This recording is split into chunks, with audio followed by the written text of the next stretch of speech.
person that stabbed you? Whoa! Fire! You're thinking you can hear the gunshots, but he was inside an apartment, so that was tough to hear. You know, is that a tear gas canister I'm hearing, or is that a gunshot I'm hearing? It's all a little bit of a mystery exactly what's going on. Smoke was coming out through the top of the roof.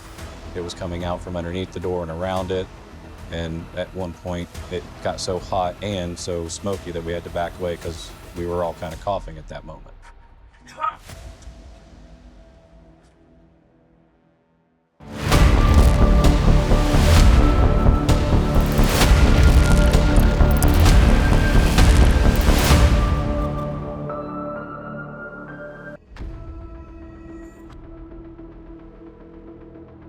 Lafayette Police 911. Yes, ma'am. Shot fired. Somebody hit? Yes, ma'am. Somebody got shot? Yes, ma'am. Did somebody shoot you? Yeah, I'm ready to stab me.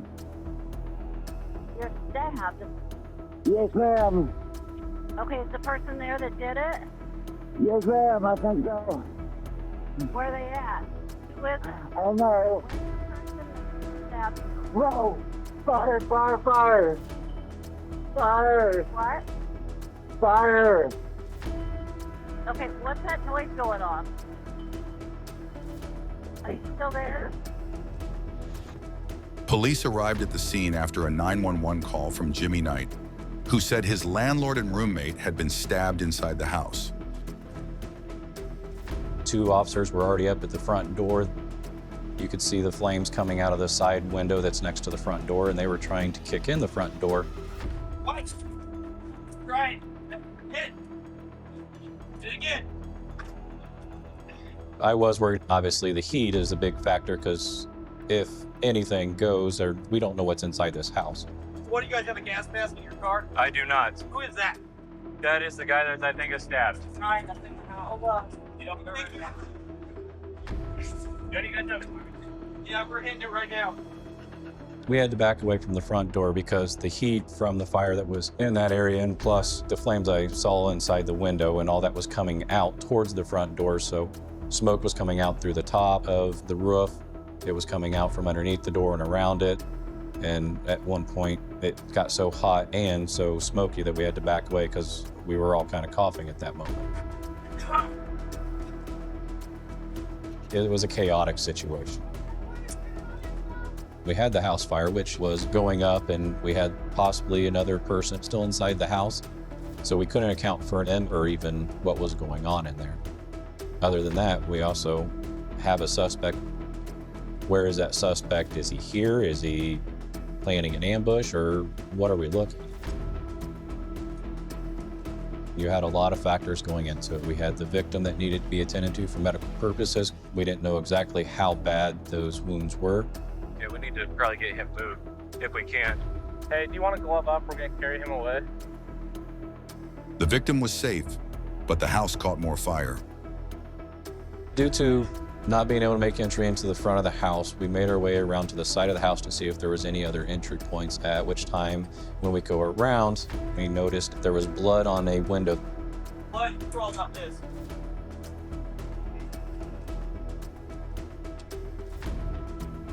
Lafayette, please! See if you can get through that goddamn fence. Hinges are coming this way.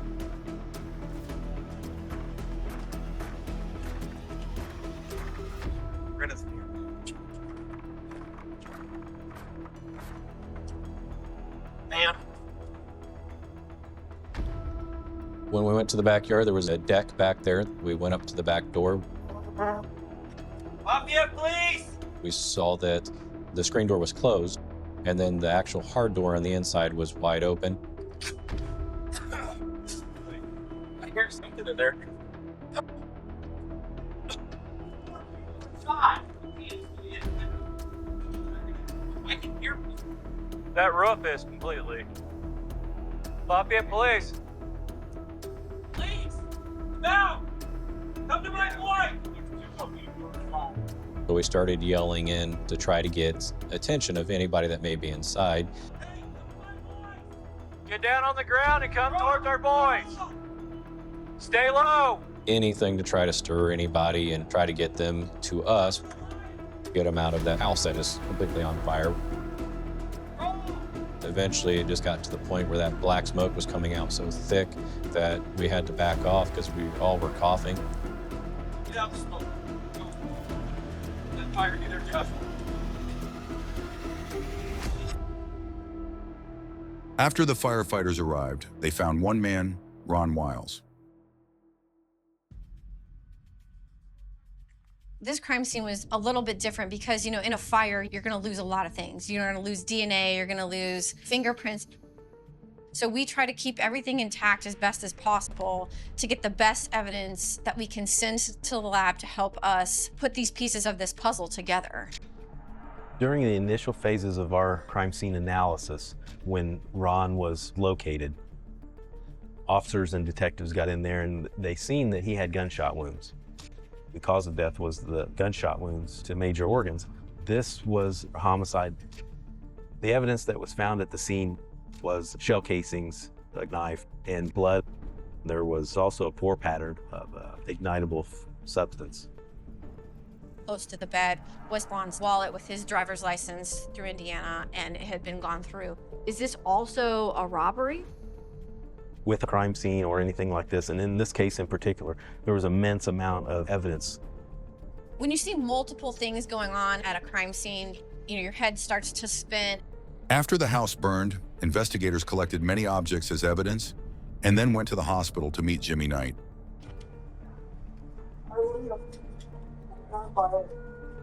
You up that flat? Somebody shot your landlord. Lafayette 14.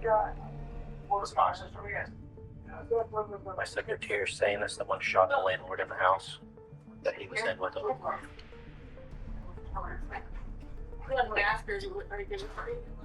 They come here saying that the landlord was shot prior to the house catching on fire. Jimmy told detectives when they were able to talk to him in the hospital, he heard what he thought was firecrackers. So he opens up his door and looks towards Ron's room and sees an individual firing at Ron.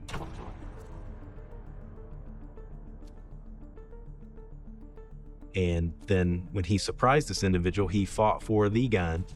In the middle of this fight, he wasn't sure exactly what happened. He thought he was being punched or hit, but it turned out he was being stabbed. He was able to get away, get back into his room, call 911, and as he's doing that, he's hearing some more shots, and then sees that there's flames and there's a fire, and he tries to get out of the house. As a detective, we question everything, and we start with basically skepticism on everything that everyone tells us. The story that Jimmy told us initially sounded very plausible simply because of evidence that we had been able to corroborate inside the crime scene. The crime scene investigators that were outside noticed a set of white headphones kind of outside one of the trucks by a door. Is that involved? We don't know, but they're going to take that and secure that as evidence because it could be the driver of that vehicle, right? It could be someone, a passerby that dropped him, or it could be our suspect. So our CSIs secured it, photographed it, and then we were able to later send it to the lab. As we were canvassing the neighborhood, we did have a neighbor who had their vehicles broken into. They said that they've had items stolen from their truck before. I had a 38 Ross in there that's gone, and I had a 48 Smith & Wesson MP that's gone out this week. I mean, we're carrying for personal protection. You said you had a 38 Rossi. What color was it? Black. Okay. Stub nose. It had a leather case made by Ross and a tan leather case. You know, like a rubber in his van too. The hip holster thing. Oh yeah, my windows Is that busted the out. only thing that was... The only thing of any value. Okay. Just other minor things that were Yeah, taken as well? Everything in my truck's been tossed. My glove box, everything in my backseat was tossed around. Everything in this truck. I had 2 cartons of cigarettes in this truck that's gone. A cup full of change, gone. That we have a gunshot victim inside the house, it's a high probability that the person that stole these guns went in to do more and then ended up shooting Ron. When I found out the guns had been stolen, just kind of a little light bulb, just kind of something to keep in the back of your head. You don't want to put all your eggs in one basket and go down one avenue 100 miles an hour and just forget about other things. But that's something that you're going to keep in the back of your head, that maybe one of these guns is related to this incident. And we learned that Chris and Ron had been into a heated argument, that they had had some sort of falling out about money owed to him. He also had a warrant for an unrelated case. Based on Mr. Johnson's past and the things that we're piecing together with the thefts, you want to find anybody that could be a potential suspect as fast as possible. So it was important that we tracked him down sooner rather than later. We've known each other since 6th grade summer and got very close because Ron was a gentle soul. He could defuse any situation, even when friends were disagreeing. And it never resulted in anything violent. Ron just despised fisticuffs. When I found out about Ron, I had texted him and I was asking him about something. He never responded back. And I thought, that's really odd. And my wife and I went by Ron's house, and then there was all the police cars and ambulances. Well, what was going through my mind was probably the worst. My initial feeling was anger. How could this happen to somebody like Ron? He was the person that would help strangers at the drop of a hat. So yeah, I was angry, and I couldn't understand how it would happen. We wanted to find Chris for his warrants, but more importantly, we wanted to interview him for what he knew and maybe what he had done at Ron's house. We located Chris in another one of Ron's rental houses up on South Street. It only took us, I think, around 12 to 24 hours to find him. I had been at headquarters, kind of getting a new game plan on how we were going to proceed. And once they located him, they brought me to headquarters, and then I conducted the interview with Mr. Johnson. So my initial thought was, let's talk to him about the theft. It's the lesser of the things. If he is our suspect and he did just shoot somebody and stab somebody, let's talk to him about the little thing that he's willing to talk about first, and then we'll transition into the information about the homicide. So for us to be able to play the cards right and be able to talk to him about a murder, this really needed to be a lot slower of a process and take our time with him to build rapport and such, because all in all, he knew he was going to jail the minute that police had contact with him. He knew he was going to jail. So whether he's going to jail for his warrants or whether he's going to jail for murder, we really had to be careful with him. No, we had never met us before. So I'm gonna get some real quick basic information from you. Yeah. Do you work anywhere? Yeah, I work for myself. I work for Ron. Ron? Who's Ron? Ron Wiles, the owner of that building. What building? On South Street. He's a landlord slash subcontractor. Okay, so he I guess, so he's your landlord basically. Is that what you're saying? Yeah. You need to work for him? Yeah. What kind of work? Clean up, demolition, tree trimming. Kind of like random odd jobs here and there? Okay. How long have you been working for him? About off and on for 10 years. When's the last time you did a job for him? I fixed a truck brake line for him, about 3 months ago. Okay. I've been doing my own tree trimming stuff lately. I wanted to get a background on how he knew Ron and try to figure out what their relationship was like. And Chris was one of those kids that, had a rough life. He had been in and out of trouble. Obviously, we knew that. Ron kind of always had a soft spot for people like that. So he was always trying to help everybody kind of get a leg up, give them a second chance, that kind of thing. Once we got to the point in the interview where I felt it was necessary to tell him that Ron had died, and I did so, he had what I felt like was a pretty genuine response. Well, so I did talk to some of the other detectives that have been at the house. Yeah. And it's not looking good for Ron. Doesn't look like he made it. What the? So that's part of this issue. That's why we're asking you guys these questions and talking to people, neighbors, and that kind of stuff. And they know the fire was potentially set? Yeah, because there's some other things that go on that were involved, I guess, with the fire. I know, but yeah, I would have done it. Damn. So with that being said, and again, this is just part of my job, but you didn't have anything to do with the fire. You wouldn't have hurt Ron. If you did? You wouldn't have hurt him in any way with any type of weapon or anything like that? Okay. Instant tears, very upset, didn't really want to believe what I was telling him, and very adamant that he did not have anything to do with Ron being dead.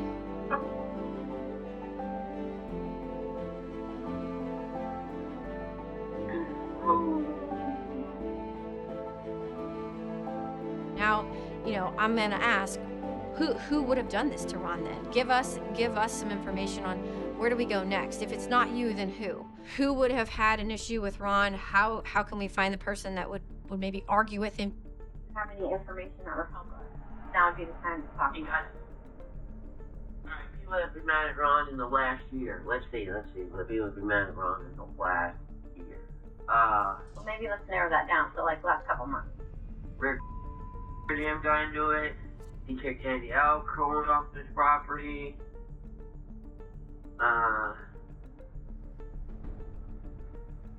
But were these recently? Andrew Alcorn was, recently, like less than, What was their issue? They were staying with people just flopping around. After speaking to Mr. Johnson, we have two new suspects potentially in this case, Richard Stevenson and Andrew Alcorn. Two new names that we have to go track down that could be potential suspects and or witnesses or have some involvement in some kind. Then the investigators divided into two teams to arrest both suspects, and they first found Richard Stevenson in the hospital. I like Ron. Ron's a good guy. He helped me and my wife out the team. We didn't have no food in our house, and he didn't have enough work to work that day. He said, "This is all I can do. I'm not going to eat with your son. Might go hungry." But he went out and bought us like almost $80 worth of groceries. He gave me $20 to be able to get back and forth things. Ron was a good guy, man. A real good guy. And I didn't do so. Neither did this roommate either.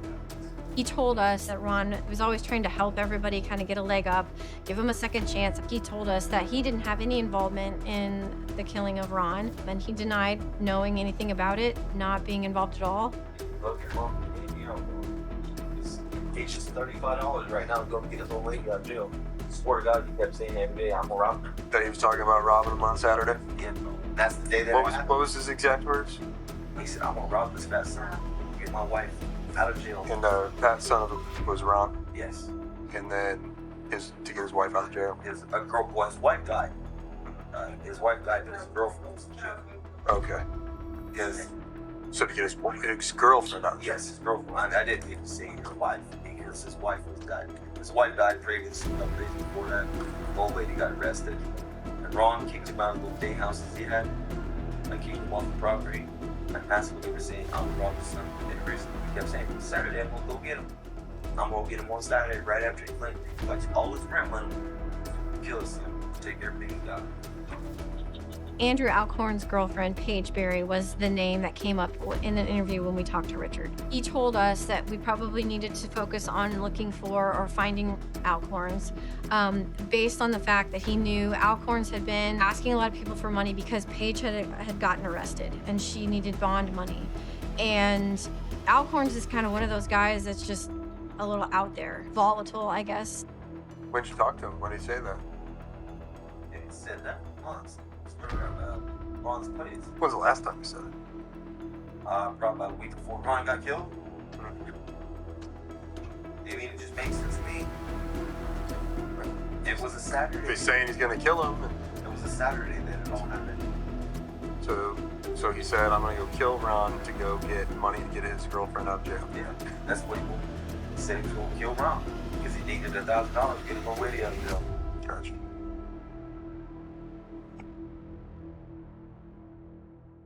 Once we were provided with Andrew's name, and it came from 2 different people, at least as far as we know, are unrelated at this point, right? We don't know that Chris and Ricky have talked and conspired to give us Andrew's name, right? It was separate incidents in separate situations. That kind of sparks a little bit of, okay, we probably really need to focus our efforts on this Andrew.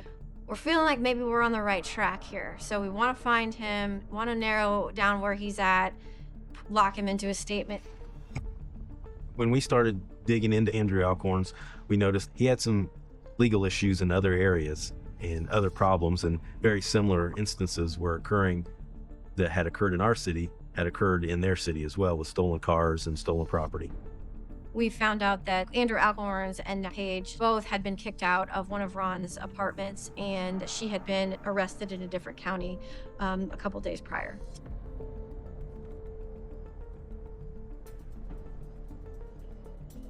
Paige had attempted to use a stolen credit card that was from a stolen vehicle that she had been in with Andrew Alcorn's. She was captured by the police. However, he got away, and his location at that point was unknown. When I got the information about her arrest and just kind of what had happened, I asked if I could have copies or access to their jail phone system so that I could listen to any jail phone calls that were previously made. On the recordings from that county, there were phone calls from Paige to Andrew Alcorn's, conversations about her needing to get out of jail. How much you gotta get, Phil? 300. Still gotta get. I thought you only had a couple hundred left earlier. I do, Paige. I ain't been able to get nothing. Oh no, baby. I'm trying my hardest, man. I'm not getting out tonight, huh? I'm gonna try, girl. Why didn't you ask Ron last night? What? I said, why didn't you ask Ron last night? Andy, I'm not gonna make it here. Do you realize that? Paige, I'm trying my absolute hardest, I swear to God.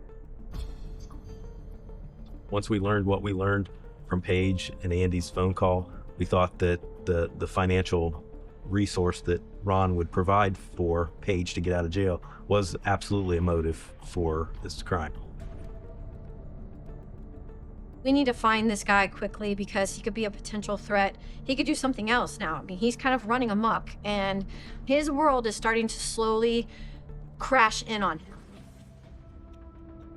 Later, we learned that Andrew and Paige were barricaded inside this apartment in Dayton, Ohio.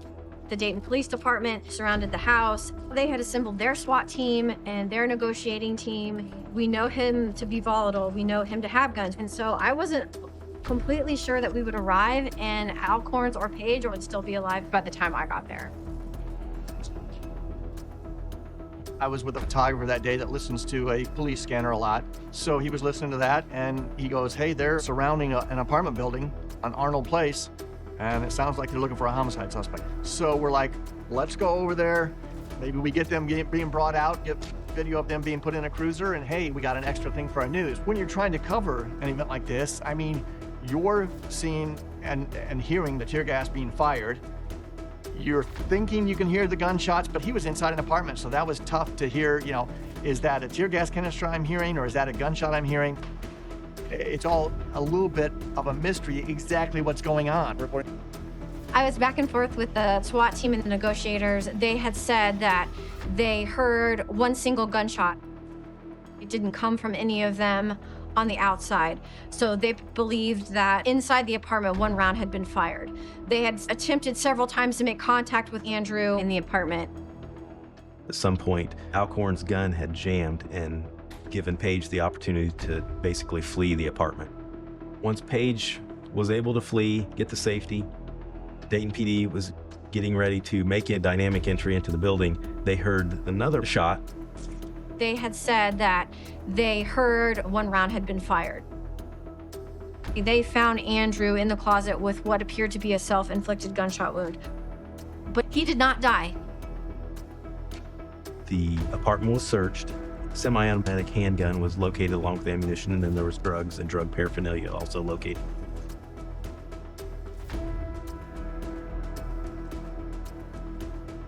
When Grant and I went to Dayton a few days later and spoke to Paige at the jail. We asked her specifically about the possibility and the capabilities of Andrew killing Ron, and she did say that he was suicidal and had been doing a lot of drugs and was pretty much an unstable person at this point. I did attempt an interview with Mr. Alcorn, however, he declined to provide a statement to us. I was just able to secure the DNA. Through the investigation, the DNA information came back from the headphones that were located at the scene. It did not implicate Chris Johnson and did not implicate Richard Stevenson. It did, however, come back to Andrew Alcorn. Based on everything that we had, the evidence, the statements, his actions, we did believe that at this point, Andrew Alcorn was our suspect. Andrew Alcorn was arrested for the murder of Ron Wiles and pleaded guilty to 70 years. Like, comment, and subscribe for more true crime stories that delve deep into the heart of the human experience.